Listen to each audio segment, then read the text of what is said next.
Olá, pessoal do Dentcast, estamos aqui hoje com mais uma entrevista para vocês aqui no Jaio. E hoje nós estamos aqui com dois convidados muito especiais aí para vocês, professor André Sena e o doutor Rodrigo Fernandes, que veio diretamente dos Estados Unidos aí para contar um pouquinho de como nós podemos, dentistas, atuar nos Estados Unidos. Então hoje nós vamos conhecer um pouco mais da história dele, falar com o professor André Sena aqui e bater um bate-papo bem legal aqui para vocês.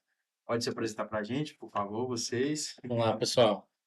Primeiro, agradecer o convite, né, de todos.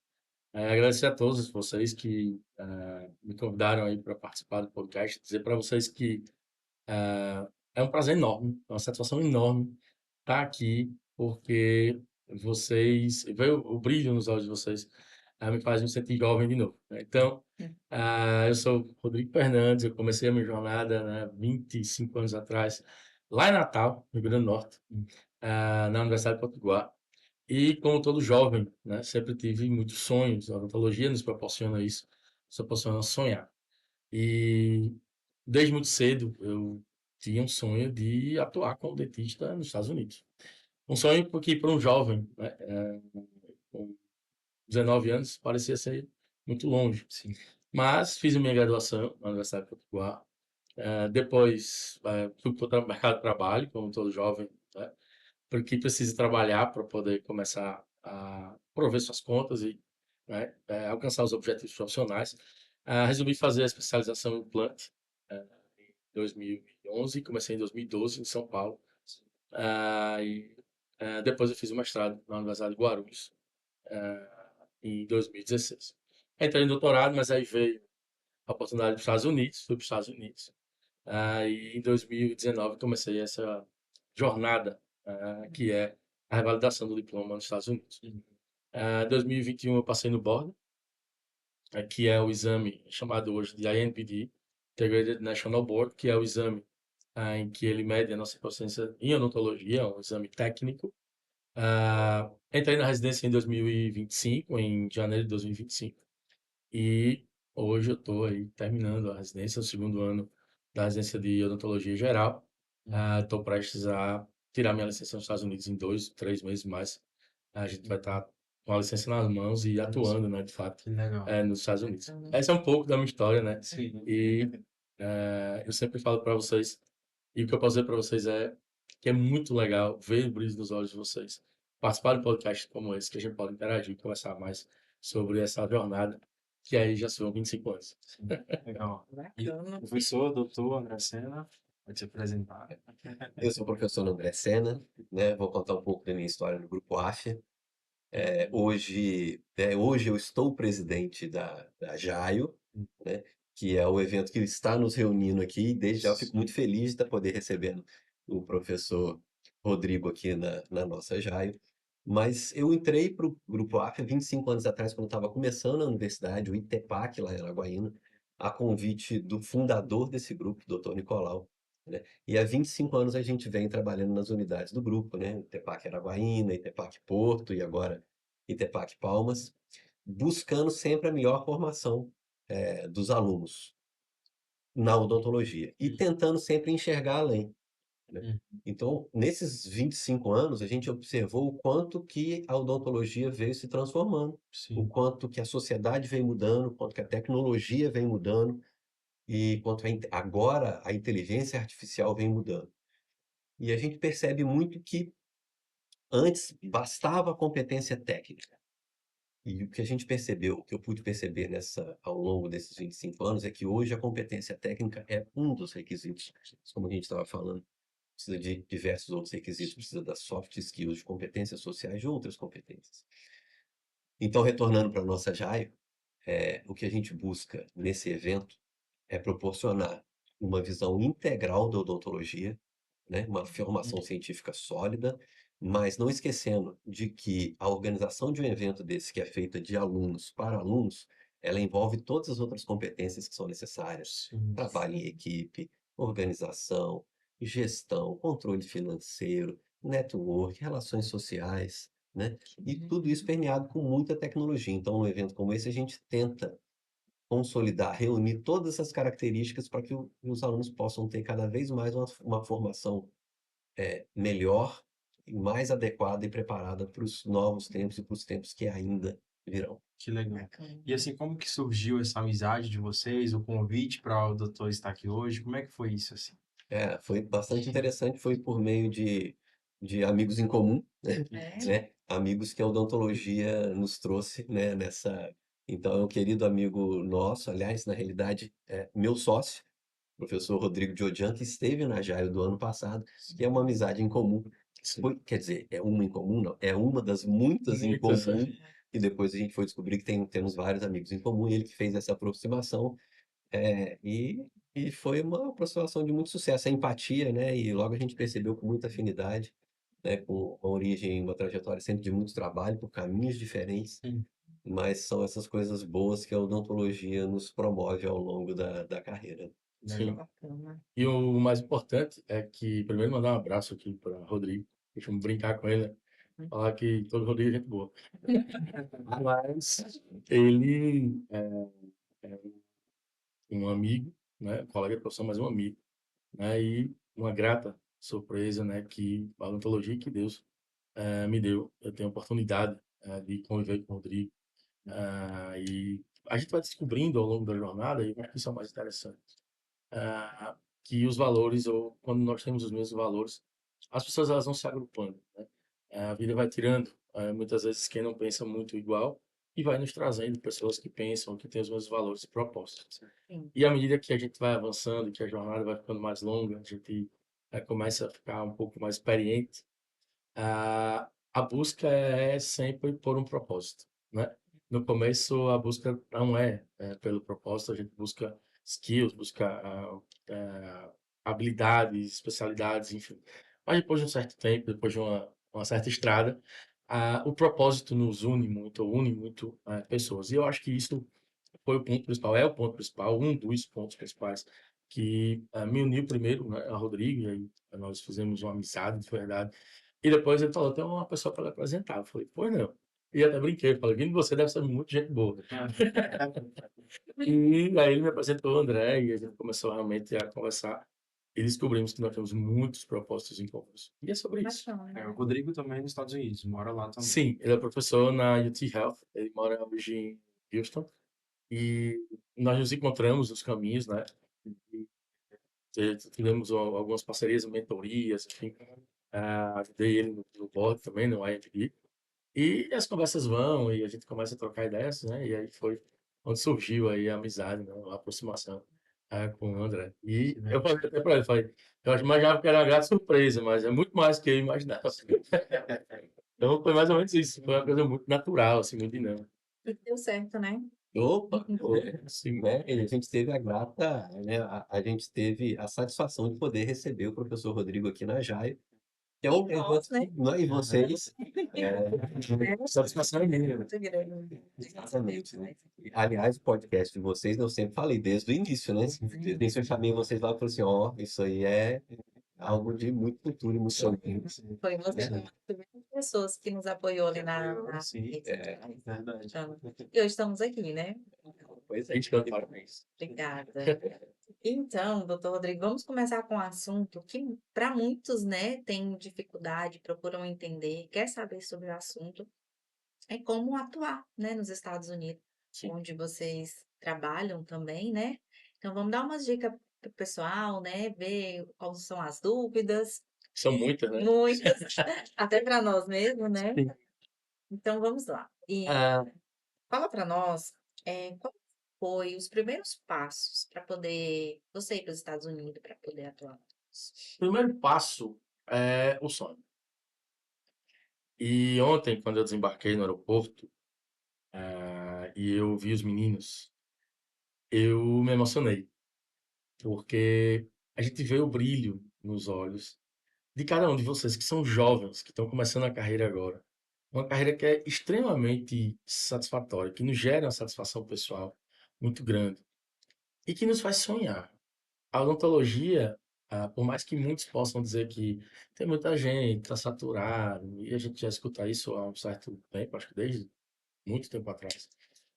ela é uma profissão que nos dá uma satisfação, primeiro, de cuidar de pessoas. E o primeiro propósito para que você seja um bom dentista é gostar de gente e não do dinheiro dessa gente. E o segundo, ela nos proporciona sonhar. E todo jovem, ele pode ser o que ele quiser. Todo homem, no sentido do indivíduo, ou toda pessoa, ela é do tamanho do sonho dela. Então, o primeiro passo para mim foi sonhar, Uhum. né? E aí, do sonho, ou quando a gente sonha algo, a gente precisa tomar uma decisão. Se aquilo vai ser um sonho a vida inteira, ou se a gente vai tomar ações. E só depende de nós tomar essas ações para que aquilo se torne realidade. Então, meu primeiro passo foi sonhar. Você sempre teve esse desejo de ir atuar nos Sempre. Estados Unidos? Eu não sabia que eu queria atuar como dentista. Em 11 anos de idade, eu pisei nos Estados Unidos.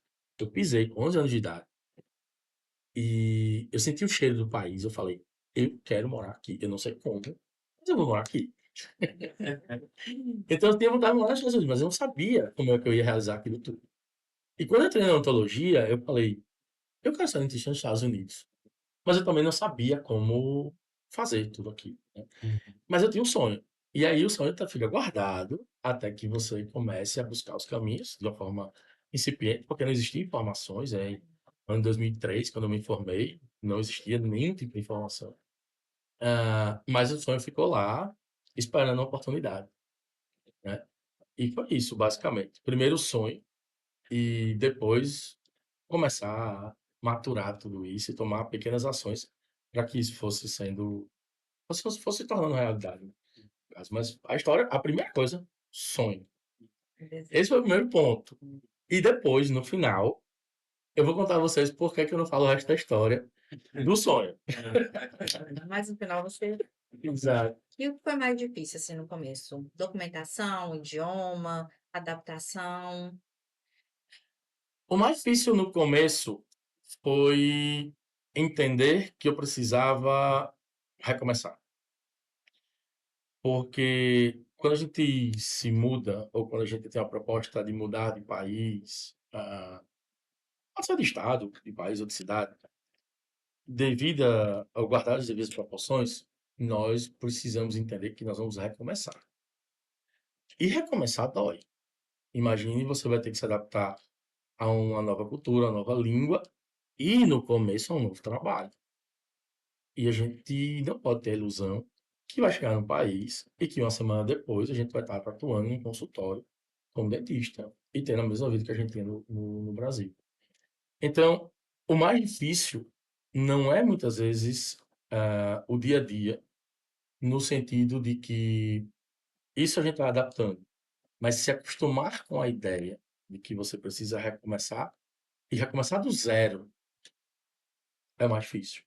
Porque vem o pensamento de que eu tinha uma vida diferente no Brasil, né? A minha vida no Brasil era tão boa. E essa ideia, ela permeia a nossa cabeça durante muito tempo, meses, algumas vezes anos. Então, se acostumar de que a gente precisa tirar o cabo do computador e resetar literalmente a vida Recomeçar, né? e recomeçar do zero é mais difícil. Teve algum apoio para chamar? Eu tive o apoio incondicional da minha esposa, Gabriela, de Deus e da minha mãe. Esse foi o apoio. Eu tinha um. E eu costumo muito falar que é muito engraçada a minha história, porque assim, ah, eu comecei a morar com a Gabriela em fevereiro. Em março, eu cheguei para ela e falei assim: eu tenho uma coisa para lhe contar. Ela falou: pois não, empolgação, começo de namoro, tudo bem. E ela, pois não, amor. E eu falei: eu tô indo para os Estados Unidos no começo do próximo ano. E eu não vou deixar de viver o meu sonho. Se você quiser, você vai ser muito bem-vinda. E eu acho que seria muito legal a gente ir. Mas eu entendo se você achar que é uma loucura, como 90% das pessoas acham, e você não quiser me acompanhar. E aí foi quando ela me ganhou, quer dizer, com você eu vou em qualquer lugar do mundo. Falei, agora fechou. Então, assim, literalmente ela me apoiou muito e me apoia até hoje. A minha mãe, né? E Deus. Mas o resto das pessoas, eu tinha dois apelidos. Um, que eu era mentiroso, porque eu ia fazer algo que até então era desconhecido para minha cidade, e outro que eu era doido. que literalmente eu estava fazendo uma loucura e era a maior loucura da minha vida. E que 6 meses depois eu ia voltar para Natal, na época, né? Então, assim, basicamente, a gente não tinha nada de apoio, como rede de apoio, e além disso, ainda tem a incrementada descrença de 99% das pessoas que estavam ao meu redor. Essa é a história real. E foi exatamente desse modo que aconteceu. E pensou em algum momento em desistir? Não, nunca precisei existir. Hoje você já atua lá? Não. Não. Hoje eu faço a residência. Eu estou no segundo ano, ou seja, no último ano de residência. E me faltam 37 dias para que eu termine a residência e que para que eu possa aplicar, para que eu possa solicitar a licença como dentista. E quando eles expedirem a licença, é que eu posso trabalhar de verdade como dentista. Mas faltam 37 dias, né? Então lá hoje eu sou um estudante de odontologia no segundo ano da residência. Falta pouco, mas falta. Mas eu já tenho todos os requisitos de lá, nós fazemos várias provas, inclusive no final da residência, nós fazemos várias provas para poder ter direito de solicitar licença. Já passei em todas elas. Então hoje eu tenho basicamente esperar a universidade enviar os grades, que seria o histórico escolar e o certificado, e aí depois eles vão me dar a licença como dentista no estado da Flórida, que é para onde eu estou aplicando, para onde eu estou buscando ser licenciado. E hoje, qual o seu trabalho que você faz lá nos Estados Unidos? Hoje eu tenho uma empresa chamada Brazucas no Board. E nós nos especializamos em preparar alunos para fazer o INBDE, que é o Integrated National Board.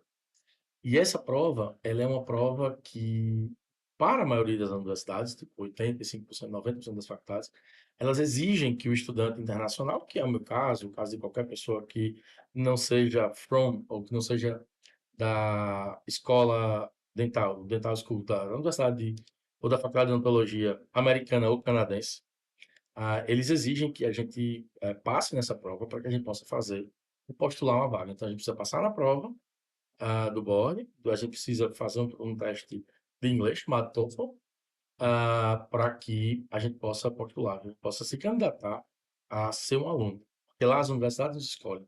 A gente não escolhe a universidade. Eles nos entrevistam, eles veem se realmente nós temos o perfil que eles buscam, e aí eles vão nos chamar para a universidade ou não. Hoje Não você é existe. professor na sua empresa, no caso. Hoje eu sou professor de board, né? Eu sou professor do ANBDE, que a gente chama o dia a dia de board.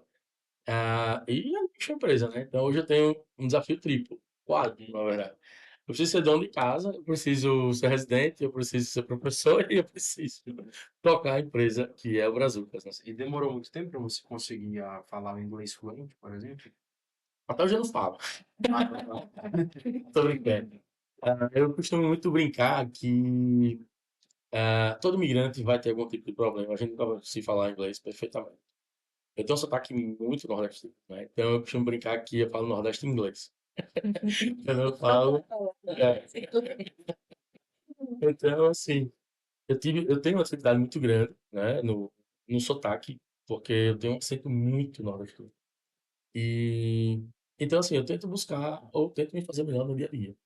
É muito desafiador, né, no começo, para todo imigrante. Ah, como a gente costuma falar, a gente não sabe falar nem high nem bye. Mas, assim, ao longo do tempo, você consegue se fazer melhor. E aí volta o começo do assunto, que o grande segredo é se fazer melhor, não é concorrer com ninguém. Então a gente vai se fazendo melhor, a gente vai aprendendo a falar de uma forma mais correta ou menos errada. A gente vai aprendendo a lidar com o vocabulário, porque termina que no dia a dia o vocabulário vai ficando as mesmas palavras, enfim. E aí, 7 anos depois, eu posso dizer para você que meu inglês é 1000% melhor do que quando eu cheguei, mas que todo dia eu procuro e busco me fazer melhor, perder um pouco mais o acento, né, do sotaque, e aprendendo novas palavras, aprendendo mais vocabulário. Então, assim, é uma busca eterna por se fazer melhor. E professor André, como que é o inglês? Inglês durante muito tempo foi uma barreira muito grande. Hum. Eu fui aprender inglês depois de adulto, apesar de ter inglês na escola, eu fui aprender inglês depois de adulto. Então, na realidade, eu aprendi inglês por um caminho muito diferente. Eu aprendi inglês lendo, porque eu sempre li muito e depois que eu terminei minha graduação em odontologia, eu no curso de especialização, no mestrado e tal, não tinha jeito, era muita leitura. Uhum. Então, meu inglês foi percorrido por um caminho completamente inverso do inglês das pessoas normais, né? Sim. Né? Então, eu aprendi lendo. Então, essa transição de você ler e escrever, eu tive que fazer essa transição pro listening e pro speaking. E foi desafiador, né? Então, se você me perguntar assim, hoje você é fluente? Não, não me Consegue considero. desenvolver. Eu consigo me comunicar, Ah, né? Eu converso, eu escuto, se precisar escrever sem problema, eu leio, sem problema nenhum, né? Mas se eu tenho que conversar com alguém, por exemplo, que às vezes fala muito rápido, alguém que tem um sotaque muito carregado, o cérebro fica processando uhum. ali. Sim. Aí quando eu vou para lá, aí você já tá, é uma semana que você tá lá, aí ok, aí vai. Vai Aí bem, né? quando eu volto pro Brasil, aí você passa a temporada aqui. Na hora que eu vou para lá, aí você tem um tempo ali pra virar a Processamento. chave do processador, você tá falando Mas inglês. quando você tá aqui também, você tá praticando, tá lendo, estudando. Então, Bastante. ler, estudar, isso é o tempo todo, né? Então, isso não. Mas aqui no Brasil, eu não sei se o professor Rodrigo vai concordar comigo, mas eu falo que a odontologia brasileira ainda não dominou o mundo inteiro porque ela não fala inglês. Senão, ela já teria dominado. A gente tá bem mais avançado É. mundialmente. Né? É. Lá nos Estados Unidos, o cirurgião dentista, ele é bem aceito pela população de lá? Ou ainda tem aquele receio, brasileiro, ou algo do tipo? Não, não. Existem alguns mitos que aí eu posso falar para você que são meramente mitos. Ao contrário, nós somos muito bem recebidos. Qualquer dentista de qualquer parte do mundo, ele é muito bem recebido, né, nos Estados Unidos. Os Estados Unidos é um país imigrante. Uhum. É claro que em qualquer situação existem pessoas que têm um comportamento diferente da maioria. Sim. Mas não existe uma discriminação por você ser do Brasil, ou do Chile, ou, sei lá, do Paquistão, da Índia. Nós estamos, hoje eu faço o meu programa de residência, ele é um programa que tem 52 alunos, né, no total, acho que nós somos 52. E eu acho que nós temos gente de 30 países diferentes, né, 25, 30 países diferentes. É um programa muito plural. Como a gente fala lá, eles são friendly. Eles são amigos dos imigrantes. E isso não existe definitivamente, né? Nós temos árabes, nós temos pessoas que falam espanhol, que também chamamos carinhosamente hispanos, brasileiros, europeus, enfim, canadenses, e todo mundo convive numa harmonia muito grande. Uhum. E os pacientes nos aceitam de uma forma muito legal. Ao Bacana. contrário, pela falta de dentistas, e é importante colocar isso, existe a falta de dentistas nos Estados Unidos? Existe. Mas a gente precisa entender que nós não podemos pensar que, pela falta de dentista, nós vamos ser dentistados de qualquer jeito.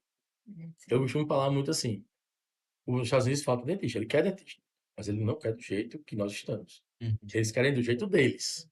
E isso exige um processo. Então, muitas vezes a mídia coloca, né? A gente vê muito isso nas redes sociais, enfim. Os Estados Unidos precisa de dentista. Precisa, mas não precisa do jeito que nós achamos que ele está precisando, de qualquer jeito. Precisa do jeito deles. E qual é o jeito deles?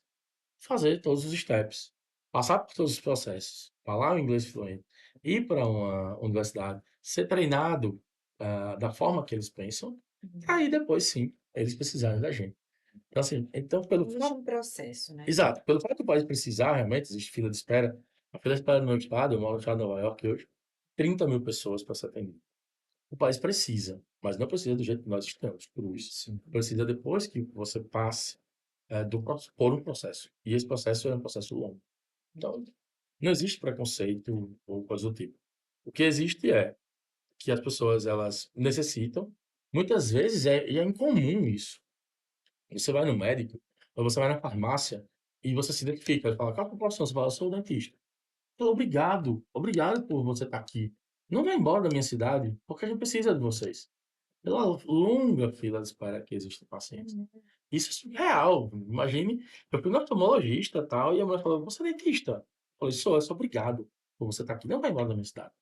E lá é como? É tipo o SUS particular, o hospital? Então, lá não existe o Estado em si, não é partido político, Uhum. mas o Estado, o país em si, ele não tem como regra cuidar da saúde das pessoas. Então, o public health, como eles chamam lá, né, a saúde pública, o governo ele não é obrigado a cuidar das pessoas. Eles não entendem que eles têm a obrigação de cuidar dos indivíduos.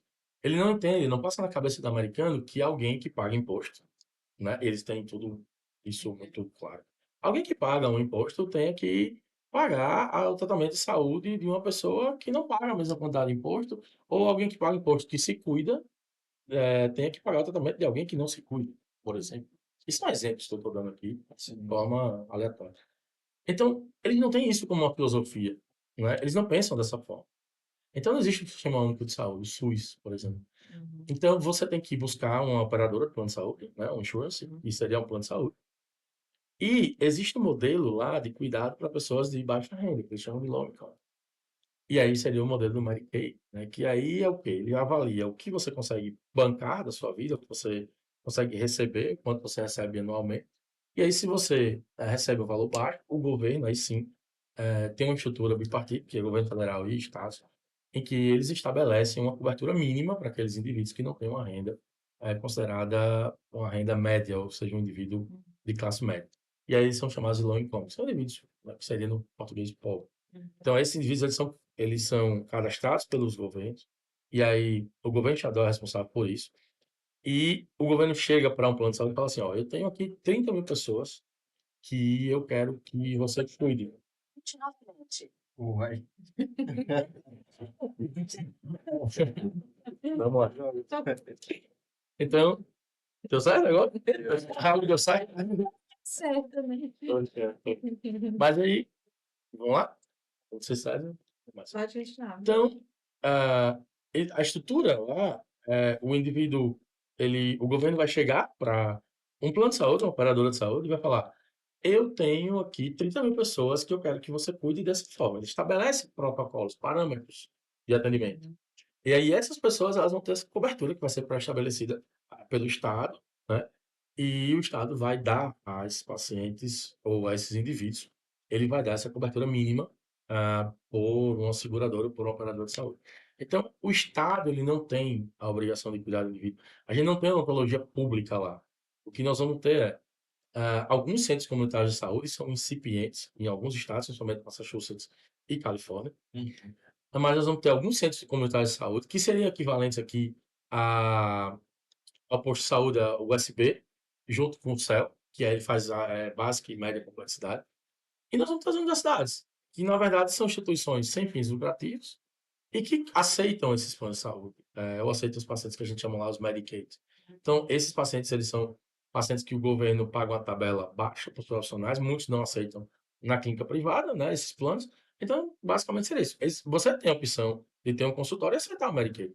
Mas tem muito dentista que já tem tanto plano de saúde e uma demanda tão grande de paciente que eles não aceitam. Então, basicamente, Mas essa. essa demanda é muito grande desse tipo de pacientes que precisam, assim? Uma demanda muito grande. A fila de espera hoje na Universidade de Manchester, lá na UR, que a gente carinhosamente, né, tem um instituto lá que é o Eastman Institute. A nossa fila hoje lá é em torno de 25 mil pacientes. O paciente vai fazer uma endodontia para 4 anos. Sério? Você não perdeu 20 anos. Hum. O paciente espera 4 anos para ser atendido na universidade. Então, a fila de espera é muito grande, porque nós somos 52 para atender uma demanda gigante de pacientes, basicamente toda a parte norte do estado. Uma das coisas que não existe nos Estados Unidos, na proporção daqui jamais, é escola dental, dental schools, né, que seriam as faculdades. Nós temos 78 no país inteiro. Nós temos o dobro da população do país e nós temos praticamente, acho que quase 15% das faculdades que existem hoje no Brasil. No Brasil são 625. Já passou disso. Já passou? 600, vamos para 650 no número redondo. Nos Estados Unidos nós temos 78. Então, assim, o número é muito menor. Meu E Deus, isso, tinha o noção dobro da dessa população. realidade que é nos Estados Unidos.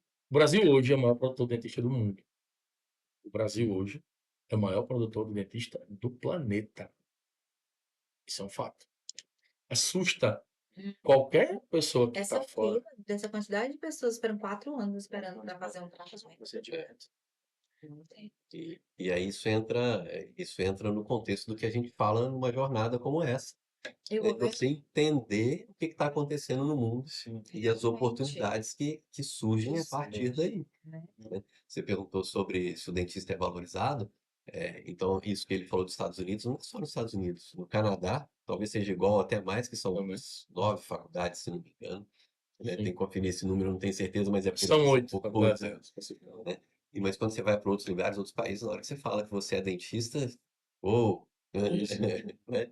Então, É, isso, e a gente tem que entender que são oportunidades que às vezes nem sempre elas estão visíveis, né? Ou Sim, tão, sim. Sim. talvez principalmente por causa da barreira da língua, Uhum. né? Mas é que o estudante de odontologia ele precisa estar atento a essa situação. Gente, eu Porque tenho que aprender existem, inglês, hein? porque olha só, existem possibilidades para ir, mas existem possibilidades também para receber pacientes. Sim, Eu hoje exato. não tenho mais consultório, mas enquanto eu mantive consultório, a gente recebia paciente de fora, Lá você né? atendia também? Você atende lá também? Nos Estados Não, lá Unidos? fora não, eu não tenho licença para atuar nos Estados Unidos, né? Não tenho a licença para atuar lá, mas eu tive consultório aqui durante muito tempo e algumas histórias muito interessantes com os pacientes. Eu tenho um paciente que uma vez saindo do consultório falou assim, eu tinha um Corsa, acho que essa história você não conhece, eu tinha um Corsa. E foi o último paciente que foi atendido no dia, e eu saí e falei assim, vamos fazer um lanche, você quer uma carona? Quero. Não, vamos parar de fazer um lanche ali, vamos. Aí ele falou assim, bacana o seu Opel. Eu falei assim, não, isso não é um Opel, isso é um Chevrolet. Não, é um Opel. Era em inglês. Eu falei assim, não, é um Chevrolet. Ele falou assim, não, é porque em Londres esse aqui carro é a Opel que produz. Eu falei assim, pois é, aqui ele é um Chevrolet, mas é um carro muito bacana e tal, mas eu vou trocar esse carro agora. Eu vou comprar um outro carro. Ele falou assim, você vai vender seu carro? Quanto que você quer nesse carro? Tanto. Ele falou assim, você aceita Libra? Aí eu falei assim, eu aceito, sem problema. Não, eu vou ficar com o seu carro. Sim. Aí eu falei assim, mas você vai ter um carro aqui? Não entendi, você vai ter um carro aqui no Brasil? Ele falou assim, não, o carro aqui é muito barato aqui no Brasil, então eu vou ter um para quando eu vier aqui eu tenho um carro. Mas tinha. Pagou meu carro e ficou com o carro. E ele tinha as pessoas da família que moravam aqui? Ele tinha eu tenho um carro, entendeu? Vou comprar o meu carro. Corsa preto. Legal. Você comprou meu carro, você entendeu? Então, assim, e essa oportunidade para atender pacientes de fora, ela é real. Hoje eu não tenho, recebo mais pacientes de fora, mas conheço vários colegas que recebem, né? Uhum. E é um paciente que, quando ele vem para cá, o valor, mesmo que o dentista brasileiro cobre um valor que para o mercado brasileiro seja um valor mais alto, né?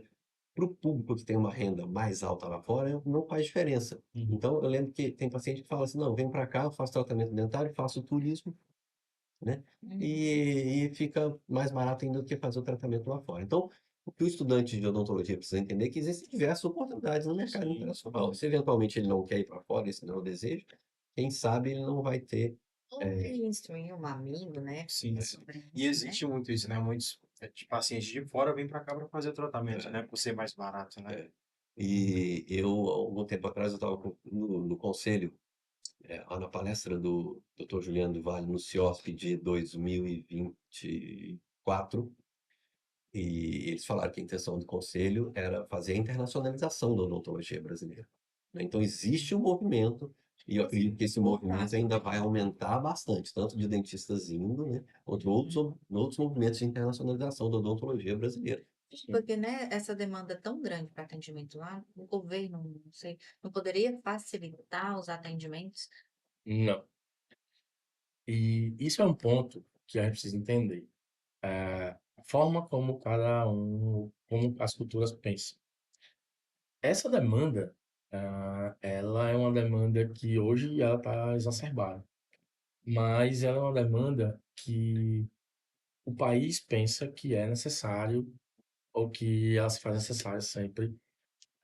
Dentro dos órgãos de classe, existe esse pensamento em comum. Claro que não é um pensamento que é externado, mas a reserva de mercado, entre aspas, essa demanda reprimida, eles entendem, claro que hoje está exacerbado. E aí, por isso que eles regulam isso, né? Mas trazer dentistas diretamente, ou, por exemplo, o dentista sair daqui e já começar a atender lá, não é a ideia que passa na Na mente cabeça, deles, né? principalmente da Associação Americana ou dos boards, que são os órgãos realmente fiscalizadores dos boards estaduais. Isso não é real. Ninguém vai conseguir sair daqui, chegar lá e atender, Sim. nem eles vão facilitar o processo. Sim. Porque existem vários filtros, né? Sim. Existem vários filtros para que você possa obter a licença. Então, tipo, você tem que passar um board, você tem que ter uma lei estadual, porque eu não sei se vocês sabem, mas nos Estados Unidos, cada estado, ele determina suas leis civis e criminais. Ou seja, cada estado é um país. Então, por exemplo, existem estados que eles não aceitam estudantes internacionais que são residentes. Por exemplo, eu só posso ir para 9 estados. Eu não posso ir para todos os estados, se eu não for para uma dental school.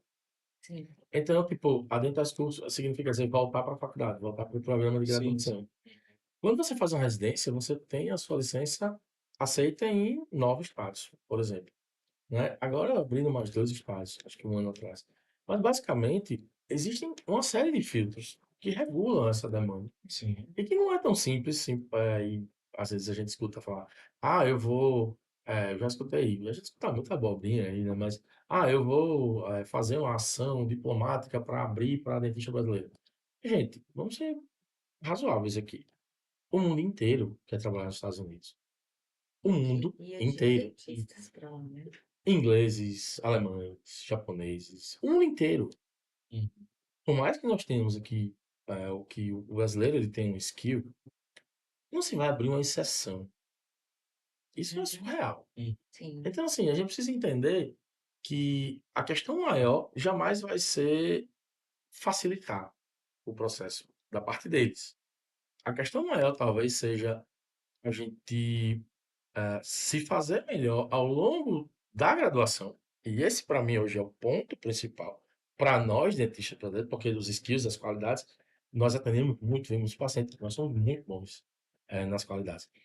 Mas eu acho que internacionalizar a carreira desde o começo, desde que o aluno entra, o aluno entrar com o pensamento, por exemplo, dos indianos. A faculdade de odontologia na Índia, ela é feita toda em inglês. Ele prepara o aluno para o mundo. E aqui no Brasil nós temos uma deficiência muito grande nisso. E esse hoje é o meu desafio, o nosso desafio enquanto professor, é fazer com que os alunos entendam que isso precisa começar cedo, Uhum. que a gente não pode terminar o curso para saber no que é que dá ou para começar a pensar. Isso eu não tive ninguém para me falar sobre isso. Sim. Mas hoje vocês têm essa oportunidade. Sim. Vocês têm pessoas reais que estão aqui na frente de vocês que estão dizendo, comecem a pensar logo. Dá certo, né? Né? Então não é sobre facilitar o processo, é sobre se preparar melhor e mais cedo. Eu acho que o ponto principal para nós brasileiros é esse, porque a partir do momento que nós estamos preparados, que nós temos o inglês, que nós temos os bots, nós vamos ser aceitos, nós somos muito bem vistos enquanto profissionais de odontologia no mundo e nos Estados Unidos também. Mas eu acho que a questão principal não se trata de procurar facilitar ou esperar isso da parte deles, e sim se fazer melhor, de se preparar desde cedo, desde a faculdade, da graduação, cada vez mais profundo, para que a gente, quando termina, a gente já tenha o norte. A gente já sabe para onde vai, né? E esse processo aí sim, isso poderia ser a facilidade, entre aspas, do processo. Se planejar mais cedo e se preparar melhor. Uhum. Essa é a minha opinião. Sim. E entrando nessa área de atuação, assim, para você poder atuar nos Estados Unidos, é durante esse momento que você está se preparando para estar apto a atender lá, você pratica durante a graduação lá nos Estados Unidos? Em pacientes mesmo? Durante a graduação, Isso. claro, durante o processo de graduação, durante a faculdade, existem requerimentos mínimos. Assim como no Brasil, existem requerimentos mínimos que os estudantes precisam cumprir para que eles possam ter o título ou certificado de graduação. Sim. E muitas vezes eles não conseguem praticar em uma quantidade muito grande. E pensando nisso, como eles lá só vão até o 4º ano da Dental School, eles não fazem o 5º ano, ou o meio ano, né? Que existe faculdades aqui 4 anos e meio, 5, pelo menos até quando eu saí do Brasil. Então, pensando nisso, eles criaram um programa de 1 ano, que é chamado de AEGD. E esse programa para o americano, ou para o estudante que é From Coder Credit, ou seja, que se formou na Universidade Americana ou Canadense, esse programa é um programa que basicamente ele vai para lá para atender de manhã e de tarde. E se brincar, à noite. Então, assim, pensando nessa essa quantidade limitada de atendimentos de pacientes durante a graduação, eles têm esse programa de 1 ano, em que você pode fazer ele tanto em clínicas, e aí seria, ou um programa dentro de uma clínica integrada, no modelo do internato, ou clínica integrada, acho que cada região chama de uma forma diferente, ou você pode fazer ele vendo pacientes que são chamados pacientes medically compromised, pacientes que têm doenças sistêmicas severas, enfim, e que estão internados em unidades hospitalares ou todos os hospitais. E aí você faz o General Dentistry dentro, ou você faz a clínica geral desses pacientes dentro do ambiente hospitalar, e esse programa é chamado de GPR. Então, você pode fazer um ano de GPR ou um ano de AGD, e aí você realmente consegue treinar bastante, entre aspas, né, ou consegue se preparar para ir para o mercado de trabalho. Em alguns programas existe o segundo ano opcional, ou seja, se você não se sente confortável durante um ano, você acha que precisa se preparar melhor para o mercado, você pode fazer mais um ano também. Para nós que somos internacionais, só tem um estado que ele permite que a gente faça apenas um ano de treinamento e já vá direto para lá, que é a Virgínia. Os outros, no mínimo 2 anos de treinamento, de preparação. Certo. E entrando assim na questão da escola, o que te motivou assim na criação da Brazucas? Rapaz, o que me motivou foi a dificuldade financeira, porque eu precisava sobreviver. O que motiva a gente a mudar de qualquer situação? Dificuldade. Quando a gente chega num país, né, e a gente precisa sobreviver, ou algo incomoda a gente precisa mudar. Então, assim, eu costumo brincar que não houve planejamento para que o Brazucas acontecesse. O que houve foi a necessidade de trabalhar para sustentar a minha família. Então, assim, hoje é fácil, né? Depois que a gente tem uma escola, depois que tudo dá certo, eu tenho uma filosofia A, B, C. Mas nunca foi. Hoje sim, depois que a gente entende tudo que aconteceu, a gente consegue. Eu consigo dizer para você que eu sempre tive a vocação de ensinar, estava no Brasil. Mas de montar um negócio, eu nunca pensei em montar. Aconteceu. Então, por isso que eu costumo brincar que eu não saí do Brasil para montar uma escola de board, eu não saí do Brasil para montar uma estrutura como a gente tem hoje, para montar uma plataforma, enfim, eu nunca pensei nisso. O que aconteceu foi, na época eu estava trabalhando de assistente, fazia Uber à noite para conseguir complementar a renda, criei um grupo de WhatsApp. Mas você fala isso lá, né? Isso lá nos Estados Unidos, lá, eu já estava morando lá, tá. enfim, eu estava lá um certo tempo. Eu estava morando em Orlando, e trabalho de assistente. Trabalho de assistente nos Estados Unidos, você ganha $2.800, $3.000, e não dá para sustentar a família. Então, eu fazia Uber à noite. Mas eu tenho vontade de revalidar. E o que é que eu fiz? Eu comecei a estudar para o board à noite, quando eu fazia Uber, entre as corridas. Criei um grupo de WhatsApp, porque, tipo, muita gente estudava, me mandavam as perguntas de forma aleatória, e eu não tinha como acompanhar um por um. Então, eu criei um grupo de WhatsApp. E montei o grupo e as perguntas começaram a ter mais sentido, né? Eu ficava lá no estacionamento, estudando, tá? Enquanto as corridas chegavam. E aí, para resumir a história, nós éramos 5, eu passei na prova e outras pessoas começaram a pedir para entrar no grupo. E um dos meus amigos, né, chamado Pedro, inclusive até dentista hoje já lá, ele falou assim: você vai me dar aula? Eu falei: tá doido, velho, eu tô fazendo Uber aqui, sendo assistente, não tenho nem tempo para isso. Ele falou: não, você vai me dar aula, porque eu gosto muito da forma como você explica as coisas, então me dá aula. E aí eu fiz um piloto que eu nunca imaginei que fosse um piloto, mas sou um piloto com o Pedrão. Eu espero que esse podcast chegue para ele, porque até hoje eu agradeço muito a ele. E aí ele passou na prova e colocou no mesmo grupo lá, né? Que eu era um bom professor e tal, então vieram mais 3 alunos, depois 6, 9, hoje, graças a Deus, nós temos 300 alunos aí, 4 anos depois. Bacana, né? Nós somos 300, né? Assim, ativos hoje, 190 e poucos alunos. E hoje nós temos outros produtos, a Topa, o Mentoria Científica, a aula de board o do AMBD em espanhol, enfim. Hoje a empresa tomou uma proporção muito grande, mas no começo, dificuldade financeira, como para 90% das pessoas, né?